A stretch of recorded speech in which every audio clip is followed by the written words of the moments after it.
दोस्तों, आज के इस एक्सप्लेनर में हम एक ऐसी चीज समझने वाले हैं जो हम लिटरली हर सेकंड करते हैं, सांस लेना यानी रेस्पिरेशन। तो बिना किसी डिले के सीधे इस प्रोसेस की मैकेनिक्स में डाइव करते हैं। तो रोड मैप कुछ इस तरह का रहेगा आज। सबसे पहले ग्लूकोज ब्रेकडाउन और एटीपी का मैकेनिज्म, फिर एनारोबिक वर्सेस एरोबिक रेस्पिरेशन, उसके बाद गैस एक्सचेंज, दोनों प्लांट्स और एनिमल्स में, फिर चलेंगे हमारे ह्यूमन रेस्पिरेटरी सिस्टम की एक डिटेल्ड जर्नी पर, और फाइनली एंड करेंगे ब्लड, हीमोग्लोबिन और ऑक्सीजन के कनेक्शन के साथ। Let's go. चलिए शुरुआत करते हैं पहले सेक्शन से, ग्लूकोज ब्रेकडाउन और एटीपी, एकदम फंडामेंटल माइक्रोस्कोपिक लेवल से देखते हैं। अब देखो, सबसे बेसिक सवाल यही आता है कि आखिर खाने से हमारी सेल्स को एनर्जी मिलती कैसे है। एग्जाम अलर्ट, ध्यान रखना यहाँ पे। एटीपी यानी एडेनोसिन ट्राइफॉस्फेट, आसान शब्दों में कहें तो ये सेल का एनर्जी का सिक्का है।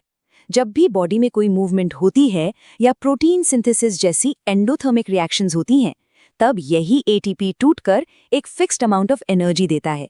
हम जो भी करते हैं वो इसी करेंसी से चलता है। सो ये पूरा एटीपी बनाने का खेल शुरू कहाँ से होता है? चाहे कोई भी लिविंग ऑर्गेनिज्म हो, पहला स्टेप सब में एकदम सेम होता है। शुरुआत होती है ग्लूकोज से, जो कि एक 6 कार्बन मॉलिक्यूल है। फिर सेल के साइटोप्लाज्म के अंदर इसका ब्रेकडाउन होता है और अल्टीमेटली ये टूटकर एक 3 कार्बन मॉलिक्यूल बन जाता है, जिसे हम कहते हैं पाइरोवेट। तो ग्लूकोज से पाइरोवेट बनने का ये जो स्टेप है, ये हर ऑर्गेनिज्म के अंदर का बेसलाइन है। अब आते हैं सेक्शन 2 पर, एनारोबिक वर्सेस एरोबिक रेस्पिरेशन। अब साइटोप्लाज्म में पाइरुवेट तो बन गया, राइट? पर अब इसके बाद क्या होगा? पाइरुवेट आगे के इस रास्ते जाएगा, ये पूरी तरह इस बात पर डिपेंड करता है कि आसपास ऑक्सीजन है या नहीं। और स्टूडेंट्स, यहाँ एक बड़ा एग्जाम अलर्ट है। इन दोनों का डिफरेंस लगभग हर बार पूछा जाता है। अगर ऑक्सीजन प्रॉपर्ली अवेलेबल है तो हम इसे एरोबिक रेस्पिरेशन कहते हैं। ये होता है सेल के माइटोकॉन्ड्रिया के अंदर, जहां पाइरुवेट पूरी तरह टूटकर मैसिव बहुत ज्यादा एनर्जी रिलीज करता है। लेकिन वही अगर ऑक्सीजन नहीं है तो इसे एनारोबिक रेस्पिरेशन कहा जाएगा। इसका एक क्लासिक एग्जाम्पल है यीस्ट में होने वाला फर्मेंटेशन, जहां बिना ऑक्सीजन के ही इथेनॉल और CO2 बन जाते हैं। अच्छा, अब एक ऐसी इंटरेस्टिंग सिचुएशन सोचिए जिससे शायद हम सभी रिलेट कर पाएंगे। क्यों आते हैं मसल्स में क्रैम्प्स? हैवी एक्सरसाइज करने के बाद या बहुत तेज भागने के बाद पैरों में अचानक एक शार्प दर्द जरूर महसूस हुआ होगा, है ना? सो द थिंग इज, जब बॉडी अपनी लिमिट तक पुश होती है तो मसल्स में अचानक से ऑक्सीजन की कमी होने लगती है। अब ऐसे में मसल सेल्स को क्या करना पड़ता है? उन्हें पाइरुवेट को तोड़ने के लिए एक दूसरा ही रास्ता चुनना पड़ता है, और फिर ये बदल जाता है एक नए 3 कार्बन मॉलिक्यूल में, जिसे लैक्टिक एसिड कहते हैं। और जब यही लैक्टिक एसिड मसल्स में जमा हो जाता है, तब मसल क्रैम्प्स आते हैं। ये डायरेक्टली दिखाता है कि ऑक्सीजन डेफिसिट में हमारी बायोलॉजी एक्चुअली किस तरह रिएक्ट करती है। तो इस समरी को बिल्कुल ध्यान में रखना है। ये स्पेसिफिक टेबल बोर्ड एग्जाम्स और कंपेटिटिव एग्जाम्स के लिए लिटरली एक मैसिव हाई यील्ड टॉपिक है। देखिए, पाइरुवेट के 3 रास्ते निकलते हैं। पहला, यीस्ट में एनारोबिक रेस्पिरेशन, जिससे इथेनॉल और CO2 बनता है। दूसरा, मसल्स में एनारोबिक कंडीशन, जिससे लैक्टिक एसिड बनता है। और तीसरा, माइटोकॉन्ड्रिया के अंदर एरोबिक रेस्पिरेशन, जहां CO2, वाटर और बहुत सारी एनर्जी रिलीज होती है। एकदम सिंपल और clear, right? Moving on to section 3, gas exchange in plants and animals. अब इस माइक्रोस्कोपिक सेल्यूलर लेवल से थोड़ा बाहर आते हैं और देखते हैं कि ऑर्गेनिज्म एक्चुअली एटमॉस्फेरिक हवा से ऑक्सीजन बॉडी के अंदर लाते कैसे हैं। प्लांट्स की अगर बात करें तो वो अपना गैस एक्सचेंज पत्तों में मौजूद उन छोटे स्टोमाटा और बड़े इंटरसेल्यूलर स्पेसेस के थ्रू करते हैं। लेकिन दिन और रात में ये पूरा साइकिल बिल्कुल ही बदल जाता है। दिन के टाइम क्योंकि फोटोसिंथेसिस फुल स्विंग में चल रहा होता है, तो रेस्पिरेशन से निकलने वाली CO2 वहीं फोटोसिंथेसिस में यूज हो जाती है और बची हुई ऑक्सीजन बाहर आ जाती है। पर रात के वक्त एक्चुअली क्योंकि फोटोसिंथेसिस नहीं हो रहा होता, तो इनका सबसे मेजर काम होता है CO2 को बाहर निकालना। और एनिमल्स का क्या सीन है? ये कंपैरिजन एक बहुत क्लियर पिक्चर सेट करता है। जो एनिमल्स पानी में रहते हैं, जैसे कि फिशेस, वो पानी में डिसॉल्व्ड ऑक्सीजन का यूज करते हैं। अब क्योंकि पानी में डिसॉल्व्ड ऑक्सीजन की मात्रा हवा के कंपैरिजन में बहुत कम होती है, एक्वाटिक एनिमल्स को जिंदा रहने के लिए बहुत तेजी से ब्रीथ करना पड़ता है।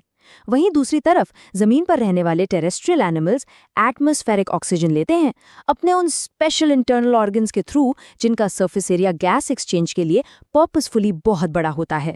ओके, अब आते हैं सेक्शन 4 पर, ह्यूमन रेस्पिरेटरी सिस्टम जर्नी।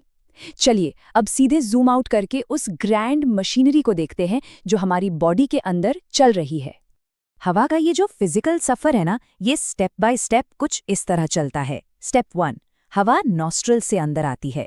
यहाँ बारीक बाल और म्यूकस इसको पहले ही फिल्टर और प्योरीफाई कर देते हैं। स्टेप 2, फिर ये थ्रोट यानी गले से गुजरती है। यहाँ एक बहुत ही ब्रिलियंट बायोलॉजिकल प्रोटेक्टिव डिजाइन है, कार्टिलेज रिंग्स। ये रिंग्स इंश्योर करते हैं कि हवा का पैसेज कभी पिचक ना जाए यानी ब्लॉक ना हो।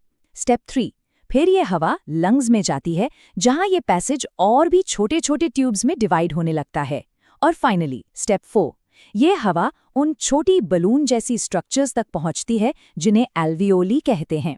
बस यही वो एग्जैक्ट जगह है जहां रियल मैजिक, मेरा मतलब है एक्चुअल गैस एक्सचेंज होता है। हवा को अंदर खींचना अपने आप में एक प्रॉपर मैकेनिकल प्रोसेस है। होता क्या है कि जब हम सांस लेते हैं तो हमारी रिब्स ऊपर की तरफ उठती हैं और नीचे मौजूद डायफ्राम बिल्कुल फ्लैटन हो जाता है। इस कॉम्बिनेशन की वजह से हमारी चेस्ट कैविटी काफ़ी एक्सपैंड कर जाती है। अब अंदर एक बड़ी स्पेस बनने की वजह से एक वैक्यूम क्रिएट होता है और बाहर की हवा सीधे अंदर आकर उन एल्वियोली को लिटरली बलून्स की तरफ फुला देती है। और अब आते हैं फाइनल हिस्से पर, section 5, blood, haemoglobin and oxygen.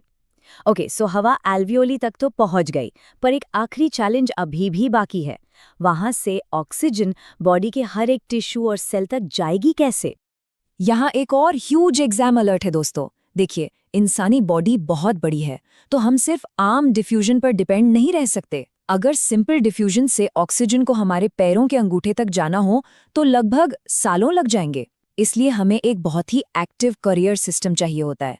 यही काम आता है haemoglobin. Haemoglobin has a very high affinity for oxygen. ये हीमोग्लोबिन हमारे रेड ब्लड कॉपर सेल्स में मौजूद एक वाइटल रेस्पिरेटरी पिगमेंट है। ये क्या करता है? ये एल्वियोली से ऑक्सीजन को कस के पकड़ता है और बॉडी में ठीक वहां ले जाता है जहां उसकी सबसे ज्यादा जरूरत होती है। ठीक है, पर रिटर्न जर्नी का क्या? कार्बन डाइऑक्साइड वापस लंग्स तक कैसे आती है? दोस्तों, केमिस्ट्री यहाँ एक कमाल का खेल खेलती है। कार्बन डाइऑक्साइड जो है ना, वो ऑक्सीजन के कंपैरिजन में पानी में बहुत ज्यादा सोल्यूबल होती है।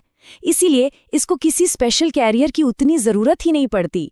ये हमारे ब्लड प्लाज्मा में ज्यादातर डायरेक्टली डिसॉल्व फॉर्म में ही मिक्स होकर वापस आती है और फिर वापस एल्वियोली में रिलीज कर दी जाती है। तो अब इस सेशन के एंड में एक बहुत ही थॉट प्रोवोकिंग सवाल आपसे शेयर करता हूँ। सांस अंदर लेने और बाहर छोड़ने के बीच में जो एक माइक्रोसेकंड का गैप होता है, उस गैप में ब्लड में ऑक्सीजन आखिर आती कहाँ से है? ये कमाल है हमारे रेजिडुअल वॉल्यूम का। एक्चुअली हमारी लंग्स में हमेशा हवा की एक थोड़ी सी क्वांटिटी बची रह जाती है, जिसे रेजिडुअल वॉल्यूम कहते हैं। इसके वजह से ब्रीदिंग साइकिल के उस छोटे से गैप में भी बॉडी को ऑक्सीजन एब्जॉर्ब करने और कार्बन डाइऑक्साइड छोड़ने के लिए कंटिन्यूअस टाइम मिलता रहता है। ह्यूमन बायोलॉजी का डिजाइन वाकई में माइंड ब्लोइंग है, राइट?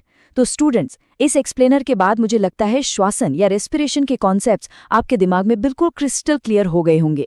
अगली बार जब एक लंबी सांस अंदर जाए तो याद रखना कि उस एक सांस को प्रोसेस करने के लिए बॉडी के अंदर एक्चुअली कितना बड़ा चमत्कार चल रहा है।